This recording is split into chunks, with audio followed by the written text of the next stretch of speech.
देखिए बेटा, ये स्पेसिफिक टाइप ऑफ प्रॉब्लम्स हैं कुछ इंडक्टर्स में जो हमारे कोड्स में नहीं है। ठीक है, एडवांस में तो नहीं है बट मेंस वाला पूछ सकता है इस तरह की प्रॉब्लम्स। केवीपीवाई में एक बार पूछा जा चुका है इस पर भी, वो क्वेश्चन भी मैं कराऊंगा। ठीक है, तो इसका क्योंकि प्रूफ हम डिराइव नहीं कर सकते जिस तरह से निकाला गया है, आपको फैक्ट ध्यान रखना है कि इस क्वेश्चंस को करने के लिए। ये देखिए, जैसे हमने पढ़ा था कि जो डिस्चार्जिंग ऑफ इंडक्टर, मैंने आपको बताया था एक टॉपिक कि पहले आपने बहुत देर तक इस स्विच को वन फर्स्ट पॉइंट से कनेक्ट कर रखा है।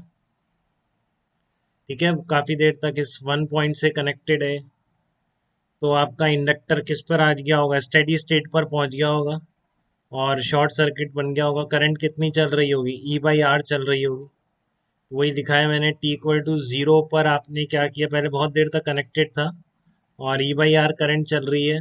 अब आपने स्विच को फर्स्ट पोजीशन से उठा के सेकंड पोजीशन पे शिफ्ट कर दिया आपने, तो ये बैटरी डिस्कनेक्ट हो गई और फिर इंडक्टर के पास एनर्जी थी, वो इस रेजिस्टेंस के थ्रू डिस्चार्ज होना शुरू हो जाएगा।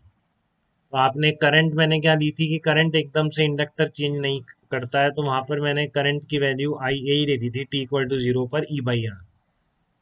ठीक है, और ये एक्सप्रेशन आपने निकाला था वो इंटीग्रेट कर करा के, I=I0 e⁻ टी टाइम पे करंट का, बट T=0 की जो करंट थी वो वही रह गई थी E/R। तो इसका मेन रीजन ये था बेटा कि एक इंडक्टर, एक लूप जो होता है, ठीक है ना, उस सिंगल लूप से जो आपका फ्लक्स होता है वो तुरंत चेंज नहीं होता है। ठीक है, जस्ट बिफोर और जस्ट आफ्टर फ्लक्स की वैल्यू, नेट फ्लक्स की वैल्यू सर्किट में क्या रहती है, कांस्टेंट रहती है। तो जस्ट आपने जब यहाँ पर क्लोज किया था, इस लूप का जो फ्लक्स था कितना था, केवल एक ही इंडक्टर है इसमें, तो L/I था। ठीक है, तो L/I, L तो वही है, तो इसका मतलब I वही रहनी चाहिए, तो इसलिए जस्ट क्लोज करने के बाद इस लूप की करंट चेंज नहीं हुई। बट यहाँ पे एक ही इंडक्टर है, तो इसलिए आप फ्लक्स कंजर्वेशन से आपका करंट भी कंजर्व रह गया एक तरह से जस्ट आफ्टर क्लोजिंग। ठीक है, बट बेसिक प्रिंसिपल उसके पीछे क्या है कि लूप का जो फ्लक्स है वो चेंज नहीं होता। फ्लक्स क्या होता है, L/I होता है। तो ये कुछ कुछ वैसे ही रिलेटेड है जैसे कि आप मोमेंटम कंजर्वेशन नहीं करते, mv/कांस्टेंट, तो m किसके इक्विवेलेंट है, L के, v किसके इक्विवेलेंट I से, बट हम वो डेरिवेशन नहीं समझ सकते हैं अभी। ठीक है, तो उसमें डिटेल में नहीं जा रहे हैं, बट उसी फिलॉसफी पर बेस्ड है। जैसे आपका कंजर्वेशन ऑफ मोमेंटम निकल के आता है, वैसे ये L/I, एल क्या है, फ्लक्स क्या है, उसका टोटल लूप का मोमेंटम। अभी यहाँ पर एक ही इंडक्टर है बट दो भी हो सकते हैं, वो केसेस देखते हैं अभी अपन। ठीक है, बट इसको यहाँ पर टी जस्ट आफ्टर यहाँ पे शिफ्ट करने के बाद जो मैंने करंट I0 वही रख दी थी और उसी डायरेक्शन में एकदम इधर चल रही थी, तो जस्ट आफ्टर क्लोजिंग इधर ही चलेगी। तो इस लूप का टोटल फ्लक्स क्या रहना चाहिए, कंजर्व रहना चाहिए सिस्टम में चेंज आने के बाद, जस्ट बिफोर और जस्ट आफ्टर। ठीक है, तो ये तो बहुत सिंपल था, एक ही इंडक्टर है तो एक ही इंडक्टर होगा, तो बस आप क्या करेंगे, उसमें करंट इंडक्टर में कांस्टेंट रख लेंगे। ठीक है, T=0 पर वही है और जस्ट आफ्टर क्लोजिंग भी वही है, उसके बाद फिर डिके होना शुरू होगी। तो ये चीज आप अप्लाई करेंगे। देखिए, एक सिंगल, अब आपका दो इंडक्टर कर देते हैं तो भी आपको दिक्कत नहीं होनी चाहिए। In the circuit shown, switch S is connected to the position 1, फिर इस पोजीशन 1 पर काफी लॉन्ग टाइम तक है, तो ये आपका डिसकनेक्टेड है और आपका इस तरह से ये सर्किट कंप्लीट हो रहा है बाहर बाहर से। एक बैटरी है, एक रेजिस्टेंस है और एक इंडक्टर है। तो आपको पता है कि बहुत देर हो गई है वन पोजीशन पे कनेक्ट हुए हुए, तो करंट E/R चल रही होगी, क्योंकि इंडक्टर क्या होता है, शॉर्ट सर्किट हो जाता है आफ्टर लॉन्ग टाइम। अब आपने T=0 पर ये फर्स्ट पोजीशन से स्विच को सेकंड पोजीशन पे डाल दिया है, तो अब ये लूप कंप्लीट हो गया है। इस लूप में फ्लक्स की वैल्यू जस्ट बिफोर और just after closing the switch to position S2 will remain constant. तो इनिशियली इस लूप का कितना था, जस्ट यहाँ पर पुट करा था आपने, तो केवल इसमें ही करंट थी जस्ट बिफोर।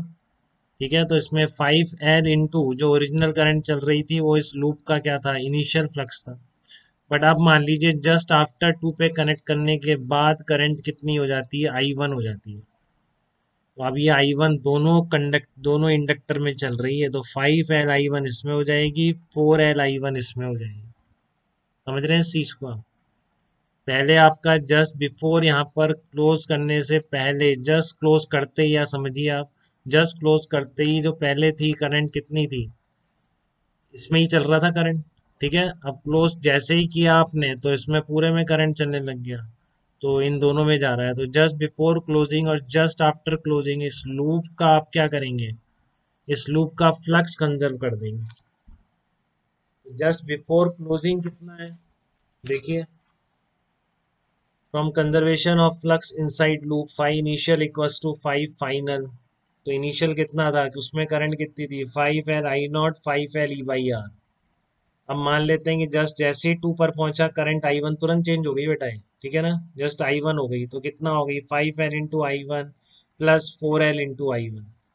तो यहाँ से आपके पास I1 की वैल्यू कितनी आ जाएगी, 5E/9R आ जाएगी। ठीक है, अब इसके आगे आपको निकालना, अगर ये भी पूछता कि करंट इस पे यहाँ पे लूप 1 से 2 पर शिफ्ट कर दिया तो current as a function of time बताओ। ठीक है ना, अगर आपसे ये पूछता current as a function of time बताओ जब आपने 2 पर शिफ्ट कर दिया है, तो current as a function of time भी आप लिख सकते थे। कैसे लिखेंगे, इसका आप एल इक्विवेलेंट निकाल लीजिए। इसका एल इक्विवेलेंट निकाल, एल इक्विवेलेंट अभी बताएंगे बेटा, प्रूफ करेंगे अभी नेक्स्ट टॉपिक जो है इक्विवेलेंट इंडक्टर्स में। तो ये सीरीज कॉम्बिनेशन होगा जब करंट सेम है, तो सीरीज में जैसे रेजिस्टेंस जुड़ जाते हैं, इंडक्टर का डायरेक्ट है। कैपेसिटर में उल्टा होता था रेजिस्टेंस का, तो आप याद रखते हैं शुरू में। तो रेजिस्टेंस जैसा इंडक्टर का है, टोटल 9L आ जाएंगे। तो टी इक्वल टू जीरो की करंट क्या है आपकी, ये जो आपने निकाली है वो नहीं है बेटा, E/R नहीं है, देखो ये गलती होती है। आपको इसके आगे current as a function of time निकालनी है, जब 1 से 2 पे शिफ्ट कर दिया। तो टी इक्वल टू जीरो की करंट सर्किट में E/R नहीं होगी, क्या होगी, 5E/9R होगी। इसलिए मैं सिखा रहा हूँ आपको ये कहीं, ठीक है ना, कि टी इक्वल टू जीरो की करंट होगी। इसमें आपने यहाँ पे शिफ्ट करता है, जो अगर आपको पहले वाला लॉजिक ही पता होता कि इंडक्टर अपने में से करंट चेंज नहीं होने देता है, तो आप क्या करते, E/R ही ले लेते, बट ऐसा नहीं। अब अगर आपको आगे I as a function of time लिखना है तो टी इक्वल टू जीरो की करंट क्या लोगे, 5E/9R आपको लेनी पड़ेगी।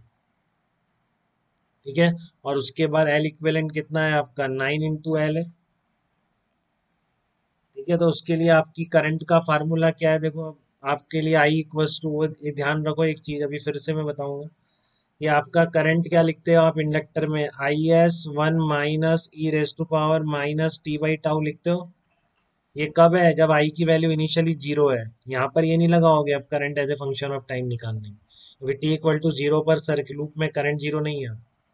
ठीक है, तो जैसे आपका बड़ा वाला फार्मूला होता था चार्ज में भी, क्या होता था पहले, तो ये होता था 1 - E⁻⁻t/टाउ कैपेसिटर में। ठीक है, और टी टाइम पर अगर टी इक्वल टू जीरो पर कैपेसिटर पे चार्ज जीरो नहीं होता था, तो बहुत याद कराने की कोशिश की थी मैंने। तो आपको याद हुआ क्या, QS - QS - Q0 आपका आता था ये E⁻⁻t/टाउ, इस तरह का आ जाता था। वैसे कि वैसे करंट का भी अगर जीरो नहीं है तो फिर ये वाला फार्मूला नहीं लगता है, क्या लगता है, IS - I⁻t/टाउ। ये शुरू में रह गई थी इंडक्टर में, वहां भी बता सकता था मैं, जब आपको करंट ग्रो करना सिखाया था मैंने इंडक्टर में। बट अब आप ध्यान रखिए, यहाँ से पता पड़ गया आपको, भूलना नहीं है किसी भी बच्चे। ठीक है ना, अगर टी इक्वल टू जीरो पर, जैसे वही एग्जाम्पल है, यहाँ पर टी इक्वल टू जीरो पर करंट जीरो नहीं है, तो क्या करेंगे आप, टी इक्वल टू जीरो पर ये है, बाकी तो 9L मान लीजिए इंडक्टर, और फिर ये फार्मूला लगा दीजिए, IS - IS - I0 टाउ की वैल्यू कितनी होगी, 9L/R। आर तो लग ही रहा है यहाँ पे, 9L/R हो जाएगी। ये आपका टाइम कांस्टेंट है। IS आपको पता है कितनी होगी, E/R, फाइनल करंट तो वही होनी है E/R। और I0 कितनी है, 5E/9R। ठीक है, तो अब आगे भी ऐसे एग्जांपल एक दो और लेने वाला हूँ जिसमें इनिशियल करंट जीरो नहीं है, तो फिर आपको current as a function of time लिखना है। तो पहले आपने क्या करेंगे, पहली गलती क्या हो सकती है कि जब आप, अगर मैं आपको नहीं बताता फ्लक्स कंजर्व रहता है, तो आप क्या करते, 1 से 2 पे कनेक्ट किया आपने जैसे ही, ठीक है, तो आप बोल देते क्या कि करंट कितना रहेगा टी इक्वल टू जीरो पे, E/R, क्योंकि जब यहाँ पे था तब E/R था, बट ऐसा नहीं है बेटा। आपको फ्लक्स कंजर्व करके इसमें just after connecting to position 2, flux conserve करने के बाद आपको इनिशियल करंट मिलेगी वो। ठीक है, जैसे ही आप कनेक्ट करेंगे फ्लक्स कंजर्व करने के लिए, तो जस्ट आफ्टर कनेक्शन करंट चलेगी, वो ये चलेगी 5E/9। ठीक है, तो आपका I as a function of time निकलने के लिए ये I0 हो जाएगी। फिर आगे ध्यान रखिए फार्मूला कहीं छोटा वाला मत लगा दीजिए। फार्मूला भी कौन सा लगेगा, बड़ा वाला लगेगा, क्योंकि ये भी आपने इंटीग्रेट करके निकाला है कि टी इक्वल टू जीरो पे करंट जीरो, बट ये हमेशा जरूरी नहीं है। जैसे यहाँ पर नहीं है टी इक्वल टू जीरो पर जीरो करंट, तो आपको ये बड़ा वाला फार्मूला याद रखना है, ठीक उसी तरह जैसे आप कैपेसिटर में याद रखते हैं। ठीक है, तो इंपॉर्टेंट प्रॉब्लम बेटा मेंस में बहुत प्रोबेबल्स में से है, उसको ध्यान नहीं रहता है मेंस वाले को, ये चल रहा है इधर उधर की बुक्स में बहुत है, जितनी जेई की बुक्स है, तो मेंस वाला डाल दे। ठीक है, एडवांस वाले को नहीं करना चाहिए ऐसा। ठीक है, क्योंकि कोर्स में बिल्कुल नहीं लिखा हुआ है इस तरह से, फ्लक्स कंजर्वेशन नहीं आज तक पूछा गया एडवांस में। ठीक है, बट आपको ध्यान तो रखना ही, मेंस का मोस्ट प्रोबेबल क्वेश्चन में से बोल सकता हूँ मैं, फ्लक्स कंजर्वेशन पे बेस्ड हुआ, और केवीपीवाई में तो आ भी चुका है, केवीपीवाई वाला तो इधर उधर करता ही रहता है कोर्स। ठीक है, क्लियर है आपको ये चीज़ यहाँ तक? तो आप इसमें क्वेश्चन में कोई दिक्कत हो इन दोनों में फ्लक्स कंजर्वेशन के, एक तो ये जो मैंने बताया आपको सिंगल वाले में क्यों रख रखा है हमने, क्यों हमने आई नॉट सेम रखी थी, और दूसरा इस प्रॉब्लम, तो आप मार्क कीजिए और पूछिए मुझसे।